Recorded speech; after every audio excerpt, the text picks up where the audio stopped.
Hello and welcome to Sami Parvez show. Today I'm joined by Eddy, the former Liberal nomination candidate for LaSalle by-election. As it is being reported, Prime Minister Justin Trudeau handpicked Laura Palestini, the Montreal councillor for the Liberal Party candidate for upcoming Montreal by-election. We will be discussing about the Liberal Party nomination process, the Liberal government performance, and also among other Canadian issues. Thank you so much, Mr. Eddy Kara, to joining me on Sami Parvez show. It's a great pleasure to have you here. Likewise, thank you for having me. My pleasure. Before, like, is three is you are nominated candidate, like you are running for being nominated for LaSalle by-election, but unfortunately, not just you, but other two your fellow were like, they were just outset.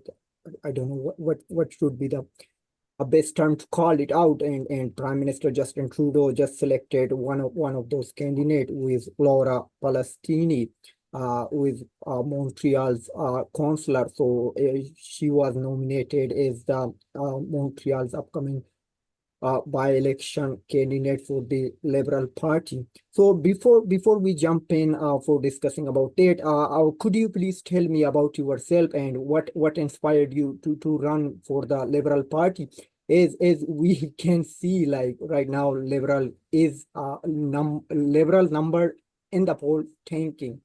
And today we learned another MP said he's not going to run for re-election. The total numbers are up for 17, as you are aware of that one too, I'm pretty sure. But despite all that, and if we keep these things aside, but what inspired you to run for nomination of Liberal Party and jump in politics? So I'm first of all very glad to be talking to somebody else who used to be a deputy returning officer, by the way. And I've worked for many elections, just like you have. And unlike my opponents, I mentioned in my July 19th statement that I don't know why it's been reported that I was among the three that denounced the decision. I did not. I said I respected the Prime Minister's decision. Yeah. And the first time actually I became a Liberal member was in 2013 when our Prime Minister was running for the leadership of the party, and I did vote for him. And he's been a great ally to people like myself. And despite what polls are showing, and let's remind ourselves that polls constantly change, they're quite ephemeral. I am Liberal through and through, whether it's provincially or federally. So that's the number one thing. But to answer why I went for the nomination race, first of all, it has been one of the greatest privileges to even run, right? And I understand why many might not want to be public servants, but I wanted to at least give it a try, right? And I first was part of La Salle Verdun when I shot my first feature film there actually a while ago, and I'm practically always there. I've got a lot of friends there, and I have a cousin I visit frequently, so that's why a lot of people actually encourage me to go for this since I'm always there anyways. And I think, despite what many have asked or are concerned about, I think as opposed to our opposition leader, our prime minister is someone who's doing the job without complaining. Okay. And day in and day out, he's still doing the job of governing and looking after all of us Canadians in this country. Whereas our opposition leader is more focused on whining about things without offering anything concrete as a solution. And he always complains most of the time about um, carbon taxes without actually fully explaining to folks what's wrong about it and what's not wrong about it. So Yeah, okay, thank you. And I just want to share something frankly. So I also took the membership for the Liberal Party back in 2016 for 4 years. I also volunteered for Saskatchewan Liberal Party. There was a by-election going on back in, I don't know, 2016 or 17, but I volunteered there.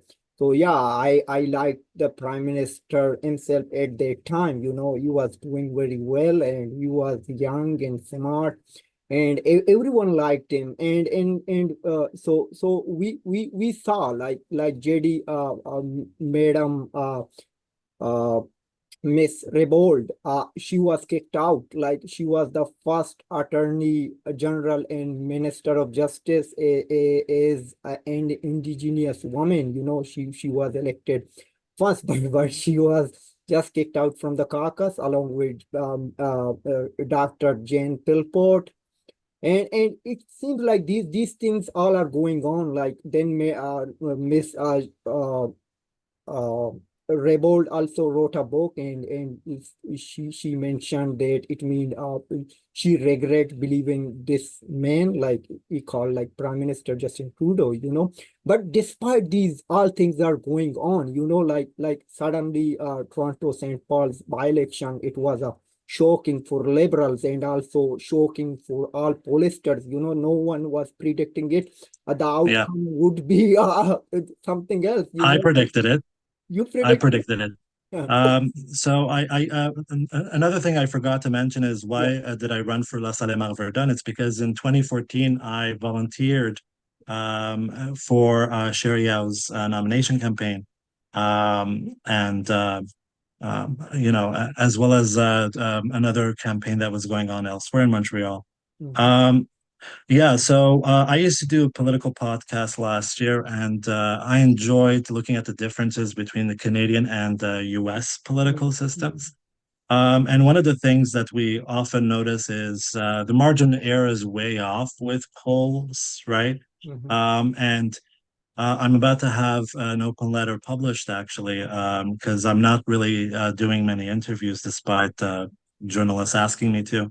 Yeah. And I think one of the things we are noticing is that, especially during a by-election, the usual favorite candidate that people prefer is their sofa. Mhm. So I think unless there is a good messaging strategy, um, political parties, especially incumbents, have a higher level of difficulty, especially with the emotions that people are feeling, whether they're rational in terms of the rationale behind them or not. It's just public perception due to communications mainly. I think that usually angrier voters tend to vote in by-elections as well, despite the lower voter turnout than a general election. Mhm. Yeah, so now Liberal Party is being called sinking ship, but despite like many are jumping out, as I said, like one MP today announced he's not going to run for re-election. But despite that, you wanted to be a wager for that ship. So why? I think those are highly charged epithets. Those who call it, like my opponents called it recently, anti-democratic and or a sinking ship. I don't think we're there just yet, right? And the biggest predictor of whether or not a ship is sinking is results. Yeah. And Toronto St. Paul, first of all, it's just one by-election we're basing off of. Let's say, for the sake of argument, that's the only indicator. Okay, Mhm. that's the only basis, right, for that for us to reach such a conclusion. Yeah. So we're only noticing a very small number in terms of the difference, 633. Yeah. But let's not forget, and I calculated this myself. Apart from the five principal parties that had their candidates, Mhm. there were another like 70 plus. Mhm. Most of them part of the long ballot committee, who Mhm. are actively trying to recruit me even. Um, right. And Yeah. I infamously call them election crashers. And in my press release, Yeah. Yeah. I explained my thinking behind why they're actually crashing the election process rather than let it be democratically Mm-hmm. open. Yeah. Um, it's kind of like when you go crash a wedding because you don't like the couple that's getting married. So it's sort of like that incident, right? Yeah. So I don't think I think there's better ways to boycott or protest against electoral reform. Mm-hmm. I've never thought that was the way, but Toronto St. Paul, um, it showed that I know Leslie, and I really do think she is a good candidate, and I'm very hopeful that she'll run again during a general. Mm-hmm. But the Conservatives just had a better message out, Mm-hmm. a very anti Mm-hmm. message, if you will, and people did vote strategically, whoever voted, Mm-hmm. Yeah, and but yeah. One of the cautions, sorry to interrupt, but one of the cautions that I had for Mrs. Palestini's team, and I still have yet to talk to them, of course, but one of the cautions that I have is not to take our traditional liberal or liberal leaning voters for granted in this election. mhm.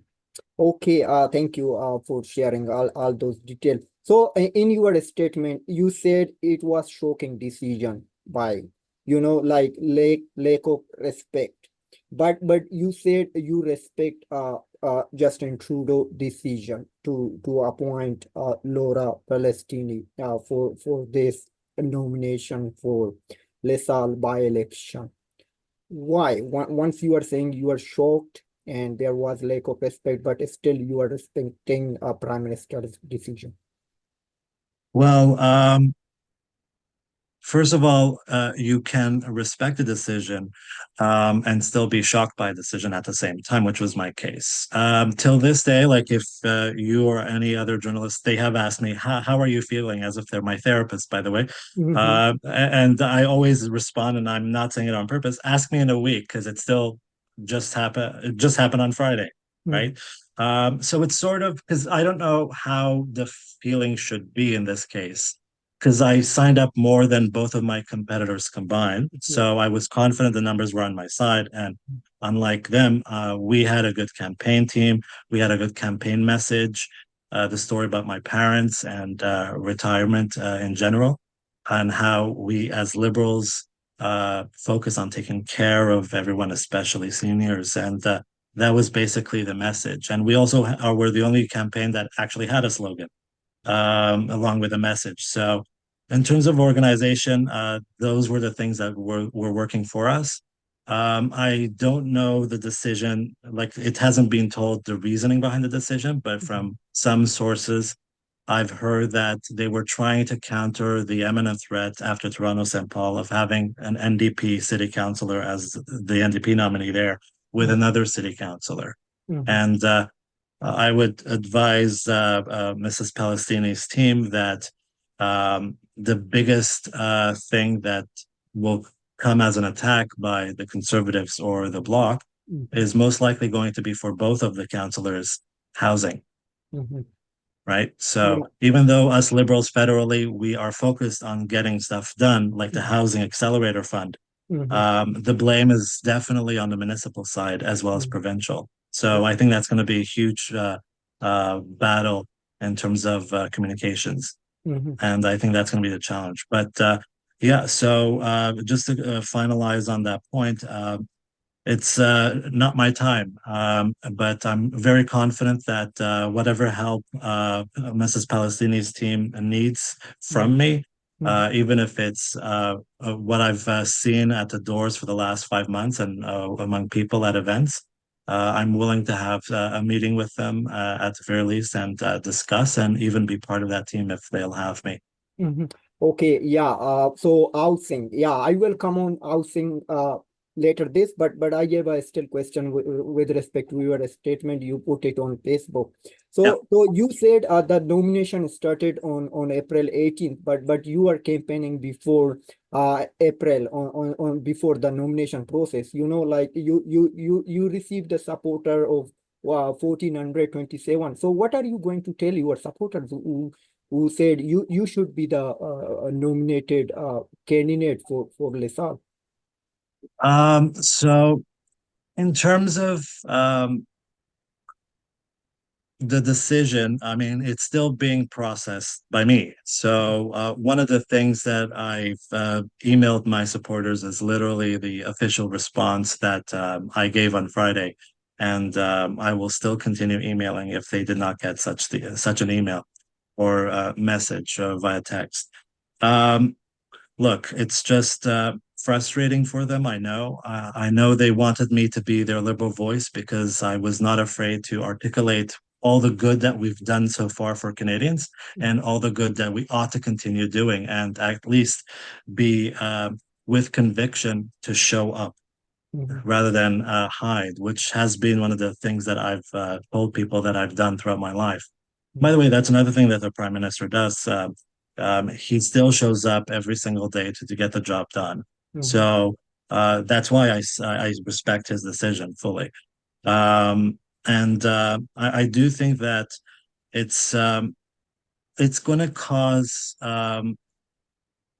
much more of a negative emotion for folks who were my supporters. Mhm. And some of them even openly told me that they were not willing to vote Liberal this time around. So that is a concern of mine. And if the Prime Minister and Ms. Palestini's team, along with the party's executives, want me to actively campaign full time and be a surrogate, Mhm. I think it's an idea that I'd be open to discuss, definitely. And I think we should not take it for granted just because it's been a liberal stronghold all this time. Mhm. Okay, yeah, but so you are not going to run as an independent candidate as you cleared it up, like, but what would be your future as a political candidate, so maybe Miss Palestini won this riding, so you need to wait until she would resign, it takes too long. Or if she would lose, like as polls shows, it will be a three-way race between Liberal NDP and Bloc Québécois. So I need to know, like, what is your future? You just put yourself, like, you just entered in the politics, so you are not looking for an alternative party or something like that, or you just want to stay in Liberal. First of all, just a minor correction to make. I've been in politics for much, much longer, as an active volunteer since 2013, and it was not the first time I was a candidate, but it was the first time I was a federal candidate. Yeah. Oh. Um, Look, I mean, I don't know what the future holds, but I also don't like reading a book backwards. Mhm. Okay. So I don't know what the future holds. And I think I'm going to try to take some time off, obviously, because I still have to process what's going on. And just like people do, they take vacation time, they try to take a step back for a bit and then come back fully refreshed. Mhm. Um, Being the workaholic that I am, though, it's going to be quite difficult, but I'm still going to try. And I mean, look, I'm not going to decide whether or not I'm going to run for like a federal office anytime this early on. But I've already mentioned that I have been approached by others to run for them, and I've voiced that it's going to be a no, especially as an independent candidate. I'm not going to be one of the election crashers, as I've always said. Mhm. So that's not the role that I want to have in the upcoming by-election. Mhm. Okay, yeah, sorry for the All good. misinformation. I think thank you for correction that one.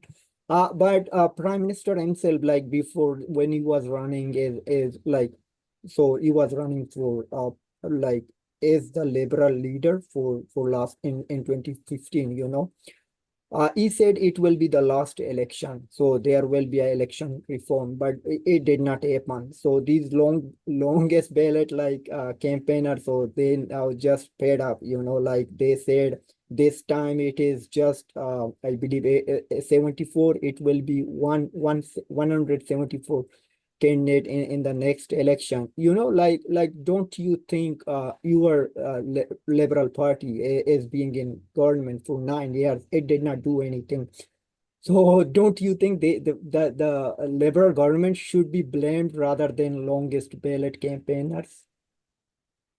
So the short answer is no. Mhm. And because we've made consistent reforms to our election process. I'm sure you know, as a former deputy returning officer for elections, I've been for Elections Canada, Election Quebec, and Election Montreal as well.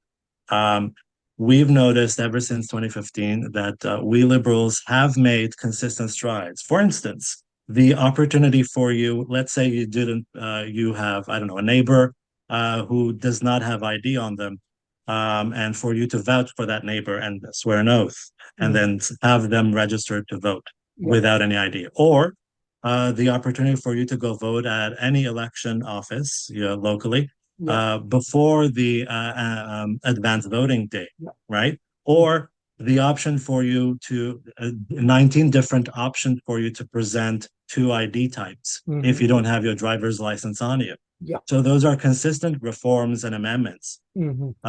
But is it proportional representation? Mhm. No. And obviously, we in government look forward to continue making much more strides in Mhm. order to make it much more representative. And I think, um, listen, government is not the type of this is not a business, okay? It takes a lot of time legislatively to get stuff done. There's three readings on each chamber. Yeah. There's a committee process. There's an investigation, hearings, and all that stuff. It's a lengthy process, and it's not as easy as people perceive it to be. Do Mhm. I wish that things were done much, much faster? Absolutely. But we have to sort of make people understand what it's like to be in the shoes of a legislator as well. And I've had a lot of people around my age and younger ask me those questions, by the way. And Mhm. I have not been shy to voice all the good that we've done so far. And, it's in our liberal DNA to improve things Mhm. rather than cut services and restrict everything. Okay. If I can ask you frankly, Yeah. did you contact David Lemaitre when he said that he's going to step down? Or did you receive any messages from him to run, or did you take any advices from him? No, and because I knew that my two opponents were already in contact and vying to get his support, and I thought, given that I don't know him, it would be in bad taste to even show up at his goodbye party and take photos with him. I thought that was in bad taste. It's what typical politicians do, frankly. Mhm. And I'm not the typical one, as you could probably tell. Yeah. So I thought it was in bad taste, and I waited till the election was done till I actually messaged Mhm. him. Well, the nomination election. Yeah. Okay. Thank you. Okay. So housing. You said there is a housing crisis, but there is much responsibility for municipal government. Like they have also like a job to do. But can't we blame like federal government, like because they have all the jurisdiction, like they are keep bringing people like mass immigration, like we have seen a huge number of international students are just pouring in the country. So, but they keep saying we will cap on international students. But there was a recent report from National Post which says uh, around over like 200,000 people just came in the uh, first 5 months, despite immigration minister Mark Miller is saying it means his government is going to cap on international students. And he gave an interview to Bloomberg. He asked those students, it's time to go home, like whenever you finish your study, so you need to go back home, like where you came, like you need to serve your homeland, like. But don't you think the immigration policies must be blamed, which are like done by liberal government, frankly? Um, I think when we talk about immigration, it's very important first and foremost to not englobe immigration with refugees, Mhm. asylum seekers, and students who are here studying internationally. Okay. Yes, they're under the part of the realm of immigration, but and then there we have immigrants as well, by the way. Yeah, We have different categories of immigrants, like entrepreneurs who are yeah, coming from outside.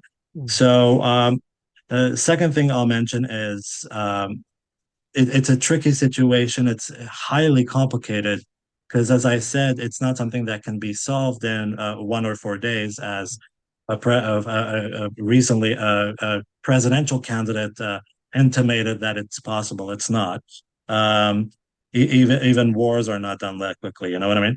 So I would say, in terms of housing, ever since COVID started, we've had to put things a little bit on pause. And that's because it was a global emergency. And ever since then, we've picked up the slack as much as possible to get stuff done.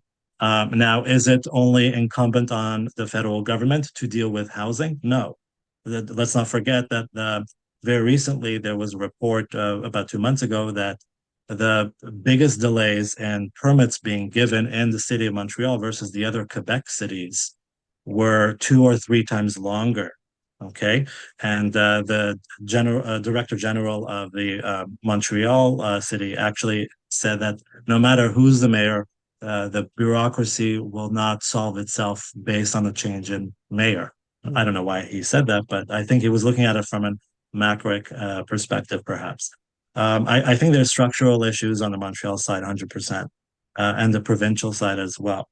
And we also have, on the federal side, an accord in 1991 between Canada and Quebec. It was an agreement where Quebec has to accept the number of immigrants coming in proportion to their population number divided by the total Canadian population. So that should be around 20 to 24%. That's not the case at all with Quebec. It's been much, much lower than 5%, according to my last calculation. Does immigration drive the price of housing higher? I would say not quite, unless it's the only thing that's noticeable.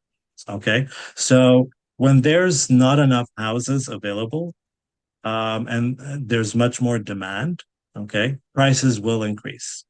And what's exacerbating this further is the Bank of Canada's interest rates as well, and people's affordability. Those are elements that are not often talked about, unfortunately. Okay. So despite developers wanting to build more and faster, there's still constraints in terms of organizationally and structurally as well to get stuff done in terms of logistics. Has it been difficult to maintain a consistent immigration policy? I'm going to leave that up to our immigration minister, Mark Miller, to answer such a question, because obviously he's our immigration minister and only he can answer it. I think it's much more complicated, and I'm actually for having people coming to Canada, because we do need especially skilled labor, which make our economy much more vibrant rather than just shut the door on everybody. And in terms of international students, I think that we ought to keep our doors open and open better doors for them to stay here, frankly. But in terms of the provinces always, particularly the province of Quebec with our premier over here, I think they need to start picking up the slack rather than just asking the federal government for more money, frankly. So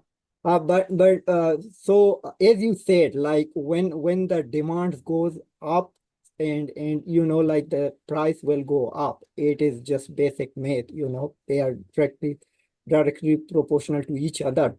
So right now it means that the number of like the Canada population went up just within 9 months. There was 1 million more people.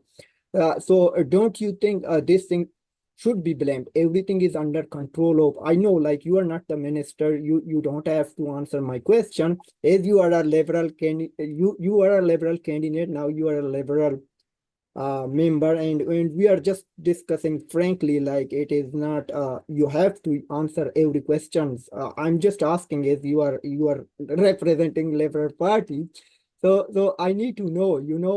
So you did all the math, but so it means the federal government should be blamed. They should take some responsibility. We have seen Prime Minister Justin Trudeau keeps blaming his predecessor. Like, this is just his strategy.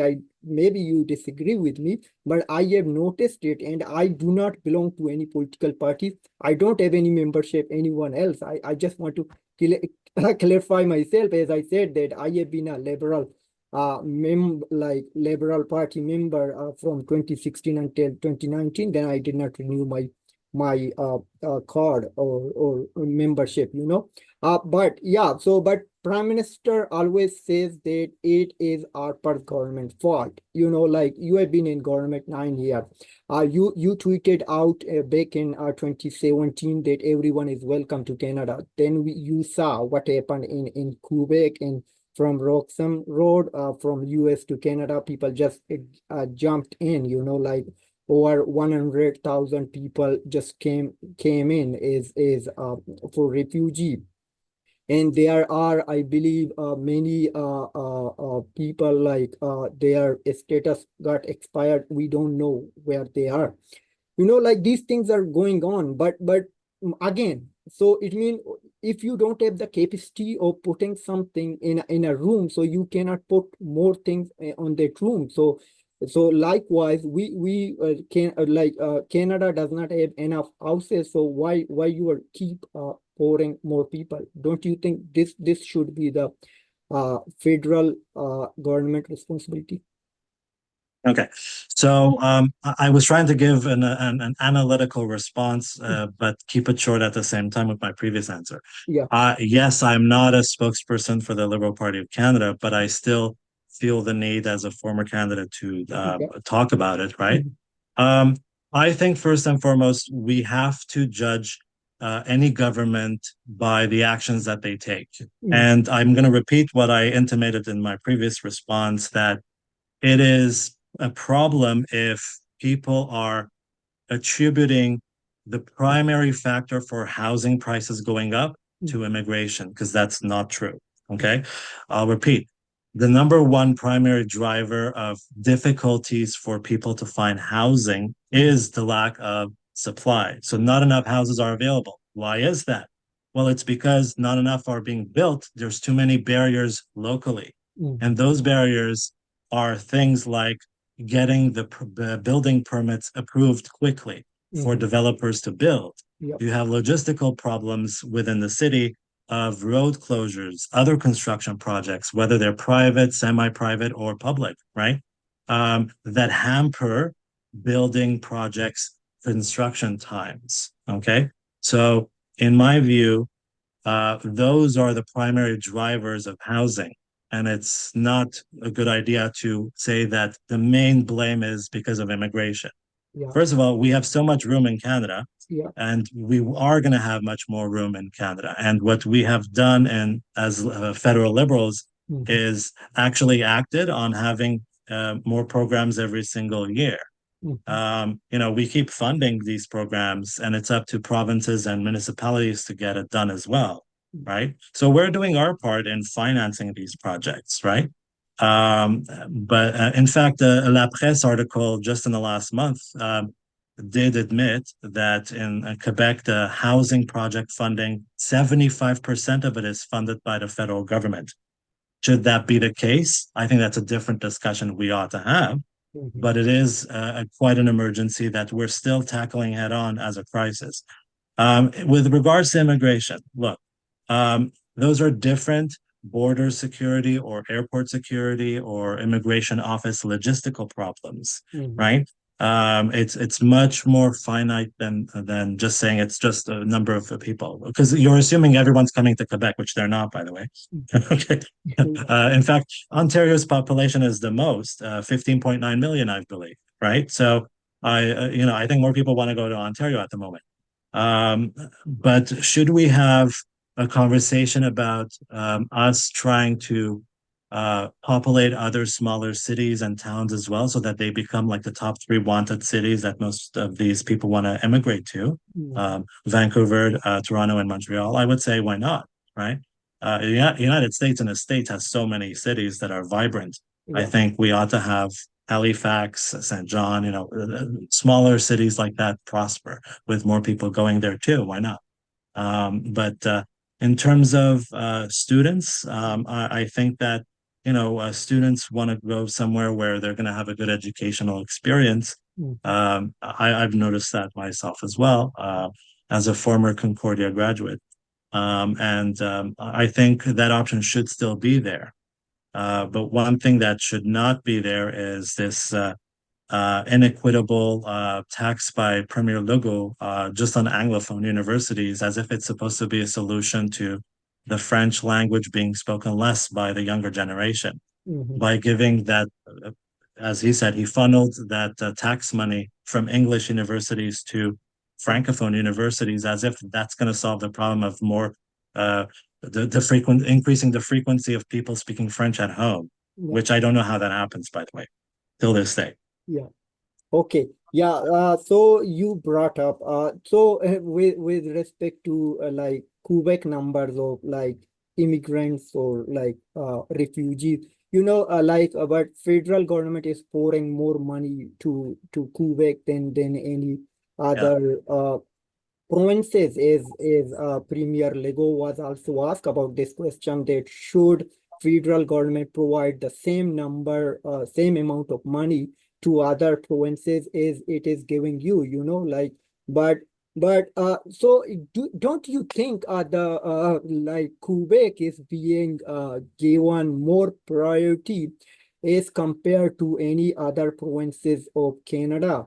So is it because Quebec is more seats for Liberal Party than any other provinces? So I've always compared Quebec under the CAQ to like a young adult child who's moved out of the house for at least 5 years and keeps wanting three times more money than it was initially given to them. Yeah. So I think that's what's going on right now. I don't know at one point a conversation needs to be had at a meeting between Prime Minister Justin Trudeau and Premier Legault, and they're still they all met up recently. Actually, I think it was a week and a half ago. Yep. Still complaining about the fact that we and the federal government are not doing enough in terms of giving funding to the provinces. That's quite rich, I would say. Mhm. Um, I think it's if we look at the numbers, I'd agree in terms of the equalization payments and further payments, I might add. I think at some point we need to actually have a serious conversation. Do we keep giving the money or do we wait to see you getting at least 50% of those projects done? Then we give you the rest of the money. I think that's also an approach that's pretty sound to me. Mhm. If I can ask you just a general question, as you are living in Montreal, like in Mhm. Quebec, so you Yeah. better understand this situation. So, do you think there is a still a separatist movement is going on, like Quebec still wants to be free from Canada? I mean, there's a political party that always exacerbates that issue and brings it up, and I think it's to their detriment, by the way, even though the polls do not suggest it's the Parti Québécois, it's the Québécois Party Mm, in English. Um, for some reason, it's now an issue again. mm, So, um, poll after poll, referenda have shown that we don't want an actual separation. yeah. The last time this was a hot issue was actually something that ruined their campaign. Was in 2014 when then Premier Pauline Marois of the Parti Québécois brought up this notion, along with Pierre-Carl Pelado raising his fist that the Quebec is to become a country, which ruined their campaign, as a matter of fact. And then Pauline Marois started talking about us having our own passport, citizenry, borders, currency, things that are like, even to the person who might have been for, separation of powers and having more control over our provincial money, Mhm. more very extreme and unrealistic, right? So I think that the focus should stop being on language issues. Uh, what I mean by that is making it much more restrictive for people to have access if you don't speak the main language, Mm, and also separation and focusing on what needs to get done in terms of healthcare, education, immigration, and so on, so mm, that Quebec, just like well, unlike other provinces at the moment, becomes much more prosperous. Because right now it's really not, we're not doing very well as a province. Okay, but in terms of like in confederation, but Quebec is more power, like than any other provinces, like whatever Quebec demands, it always gets fulfilled and always it gets more attention. I just frankly another question. Sorry about that. But what? How do you see Quebec as a separate state, like? Free country, like if it get separated from Canada, how do you see it? Um, I don't because it's not going to separate from Canada. Okay, okay. I just don't see the numbers to support such an idea. Unless, of course, the party proposing it, which is the Parti Québécois, wants to lose another election very badly. Mm-hmm, It's kind of like saying that Alberta should secede, which is something that's always talked about on X, of course. mm-hmm, Is it actually a popular idea? I would say no. A majority of us want stability, no matter how crazy or as our opposition leader once called it, wacko the ideas are. mm-hmm, Right? I think people prefer like much more stability and focusing on the problems, day-to-day problems to be resolved, mm-hmm. especially pocketbook issues like affordability right now. Yeah. That's much more urgent. Mm-hmm. Yeah, so you just brought up like afford affordability. So affordability, like the cost of living is going up, but we see us patron in the federal government or maybe other politicians too. Like the spending is going up, and MPs got like keep getting pay bump since 2020, like during pandemic time. But that is a strategy, like it mean there is a calculation, something happen, like somebody, like another department responsibility it is. I do understand, but like Canadians cannot afford one-time meal. I believe you read a report back in March. I believe 1 million or 2 million, maybe more than that turn to food bank, like but our elected officials, they are not controlling spending. So don't you think they should control their spending, like taking a flight, like I think uh, uh, uh, environment minister visited Dubai for there was environment. I don't recall what is that called, like event, like but he visited there. It costed, I believe, 3 million, something like that. I don't recall the exact figure, but it was something like that. I read it in National Post.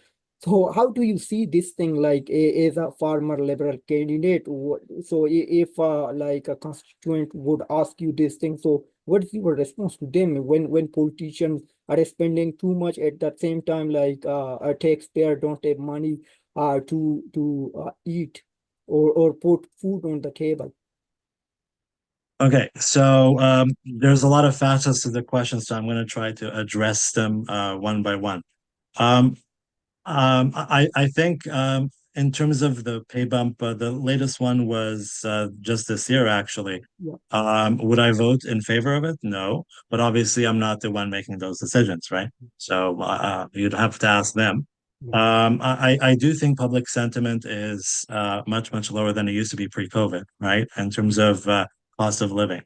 And one of the things that I've said is during my town hall events when I speak and then answer people's questions is one of the things I like to introduce um, is a special tax on two business industries that have profited the most due to price gouging, especially since COVID.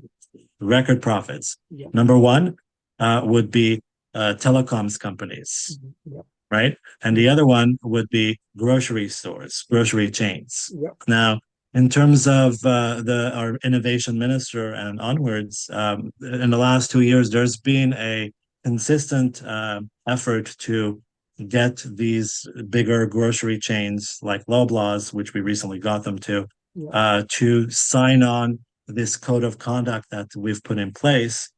And from what I know so far, based on what's being reported, is it's still an ongoing process with the other ones, such as Walmart and onwards.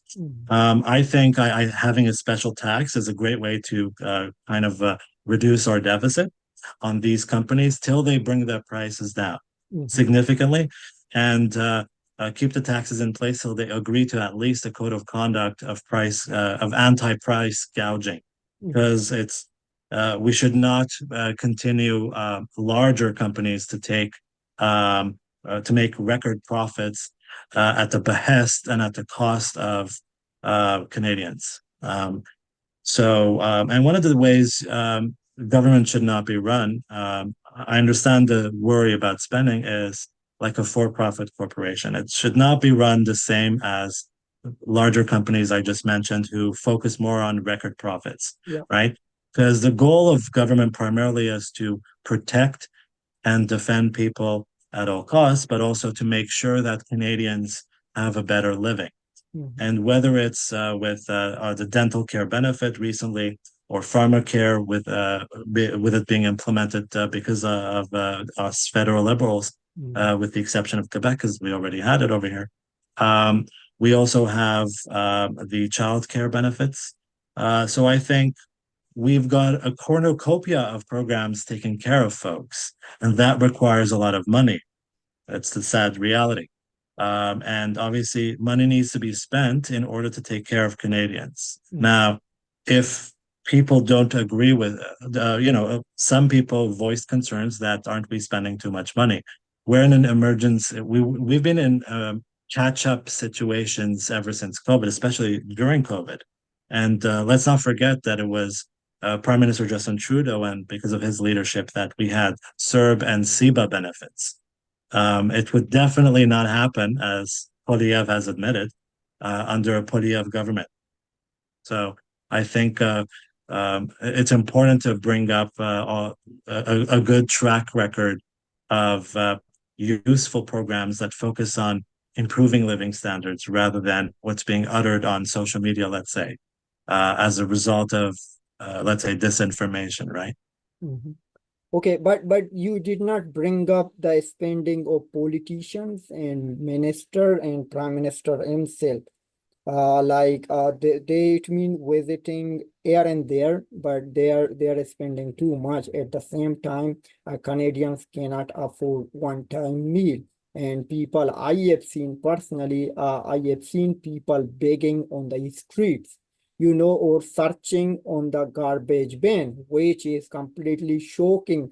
For me, as Canada is a first world country, I saw in third world country it happened, but no one can believe such thing happened in a first world country like Canada. It is a G7 nation. So don't you think, or what do you say to those minister, or as a former Labour nomination candidate? So what's your message to elected officials? Well, look, those elected officials have to answer themselves. I think the one person that you're recently referring to is the MP Nikki Ashton, who was recently reported to, I think in 2018 or 19, if I'm not mistaken, to have misrepresented some of her expenses. But I'm not I don't know what right. happened. I think that's a question for them. Am I in favor of that? Definitely not. And I've been very vocal about my personal story throughout the campaign that I ran about my parents. So I've repeatedly said that at the height of COVID, my parents could not afford to stay retired or living alone. So since that day, they do live with me, and I still do take care of them. So do I agree with this excessive spending and misreporting their expenses, such as Nikki Ashton did? I definitely don't approve of that, and I don't think Canadians do either. But I think that's unless there's something a good reason for it in terms of being declared as such, I think you're going to have to ask her. Yeah, but you are bringing up like NDP MP, but I was talking about Environment Minister Stephen Gobalt. His trip to COP28 in Dubai costed $3 million to taxpayers. So this is Okay. a shocking number. Yeah. So I was talking Oh, about okay, okay. this one. Like, yeah. So her one is terrible too. Like, they are asking that it means there should be a price control or cost of living is going up. But there was another report last time for Jagmeet Singh. He was the most it means he was the most spending MP. He spent more than any MPs. Like these things are happening, but I don't know. Like they it seems like they just take it granted, and we can see our governor general, like they spend millions of dollars just for laundry. I don't know, you read that report or not, but it means she's or her trip to different countries, that is also costing too much. I don't have the figure, those one, but I've read them. Like it seems like these everything is contributing to deficit at the end of the day, and no one is going to pay for it other than taxpayers. Like the tax will go up, EI will go up, or GST will go up, or PST go up, or like other taxes or income tax go up. So something like that happen at the end of the day. The politicians will have everything. I mean, they have, and they may have a lifetime pension. So these things are going on. And so, what's your personal opinion on these? Well, number one, income taxes have not gone up to my knowledge. Okay, so I think this idea that taxes have gone up right now, it's not the case. Um, but in terms of spending among MPs, I do think that MPs have and also if they're cabinet ministers, they have their respective cabinet expenses and budgets. Mm. Government is an operation that needs to have staff paid Mhm. or other types of expenses, Yep. just like any other organization. Okay. So I'm not sure of the various reports that are coming out. $3 million to Dubai. I don't know if that report has been corroborated by multiple news sources. Mhm. If it is the case, then I do think that's quite a lot. Mhm. But with regards to traveling among our cabinet ministers, if it is part of the job, then I don't see it being a problem. It's part of the job, right? Kind of like if you have to travel for work, the company is expected to pay for those travel expenses, right? But Mhm. if it's indeed like excessive spending, just like the one I heard about the Jagmeet Singh one as well, Yeah. um, then that is problematic, right? And I'm pretty sure there's a committee hearing that's looking into those respective cases. I'm pretty sure of that. Mhm. Yeah, but I'm referring to Canadian Taxpayer Federation. The report says that they obtained government records. Like I'm Mm, just referring to them. I'm not quoting it from myself, but something I read. Maybe I don't recall it, but for the 3 million, I'm just quoting from Canadian mm, Taxpayer Federation. Yeah, okay. like it means so those yeah. So I'm sorry, I'm taking your too much time, but like, did you read or hear about NCCOP report, the foreign interference in Canadian elections? If you're talking about the report available to the public, yes. Mhm. Not the report Yeah, that's in obviously just public. Yeah, classified. yeah. Yeah, yeah. Okay, so were you surprised after reading that one? Like our Prime Minister Justin Trudeau was aware of about those interference, but he did not take any action, including one of his own MP, which came up like it means China supported or Chinese Communist Party supported that individual, like the buses students to nominate. him. So he got the nomination. So were you surprised as a liberal, like hearing such report and nothing being done to control this thing? I wouldn't say nothing's being done about it. Obviously, the fact that we're having an investigation done is a first step, and I think that is the mature and diligent way to deal with the matter at hand. Because foreign interference is a huge issue, and obviously during election campaigns, we don't want further disinformation and misinformation Mhm. campaigns going on social media.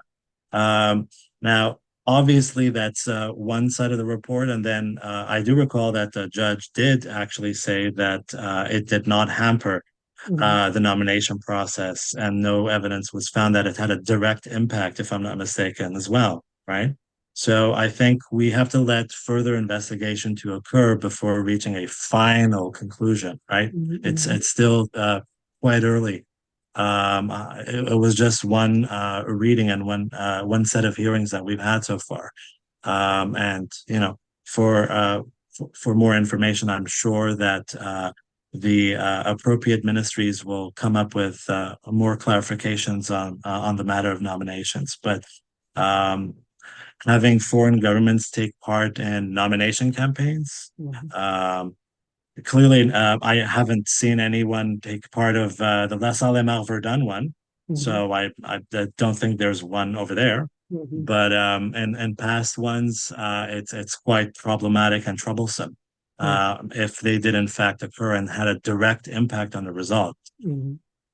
Yeah, but I was talking especially Liberal MP Handong. Now he's sitting in independent MP, like he was elected as Liberal and he was nominated at that time. Prime Minister was aware. I mean, the report said, but it means the mean of saying did nothing. It means at the time he's supposed to said, "Oh, you are disqualified." Like some sort of rules and regulations should be done. Like when we hear such kind of report, yeah, disqualify that candidate. Then there should be again there should be another nomination process. And we know like 11 MPs in the NCCOP report, those are like we don't know yet, those are redacted document, but there are like 11 MPs are names are there, but they are still setting MPs and they are being paid by taxpayers' money, like you and me. Like it means from our taxes, like this is not surprising or shocking. And why should we pay for them? I'm not asking you is as you are in liberal government or you are representing them, but I'm asking just what's your opinion? You are not surprised or you don't get mad when you read such reports, and then your reaction? Okay, so there's two. I think let's segregate the two instances that you're referring to. So, if you're talking about what happened in BC and with the current independent MP, I think that's a question you have to ask the MP himself, as Mhm. well as the Prime Minister, who said he had no knowledge about that, and I'll take him at his word. That's what he said. Mhm. Um, but also, the judge did conclude that it did not have a direct impact and that there's going to be a second or third stage of investigating or hearings, right? So Mhm. I want to emphasize on that too. Mhm. Because in order to make such an allegation, you need to have a lot of evidence to back it up, and you have to make um, you have to prove that it had a direct impact on the result, and that's very difficult to prove if I was the one investigating this. Mhm. With regards to the national security potential threats, Mhm. in terms of the other MPs that Green Party leader Miss Elizabeth May was talking about recently, I would say I think we should wait till a due diligence has occurred and the investigation Mhm. into those allegations have been finalized rather than making speculations. But if it's in fact the case that you had an MP or either a current or a former MP,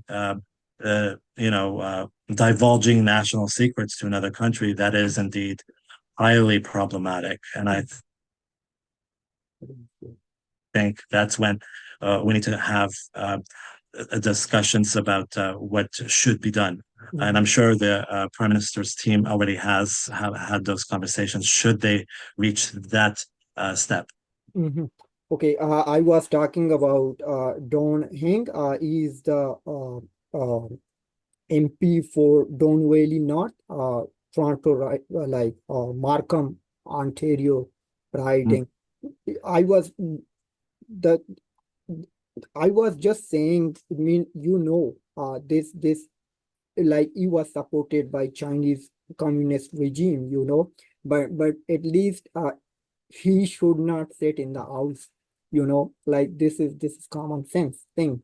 But I don't know like what kind of like things happening in Canadian politics or in federal government. It means nothing.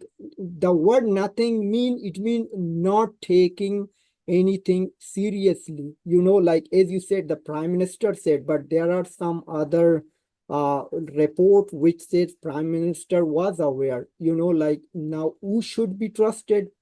So so I cannot say that thing who should be trusted. Everyone knows, everyone take their own words. Yeah. uh Let's not forget that it is perjury to lie under oath. yeah, So to assume that the elected officials who testified, and it wasn't just the prime minister, by the way, yeah. it was Honorable Leblanc as well, right? One of those. Hmm. Um, to say that we should not trust in the word of what they testified, Hmm.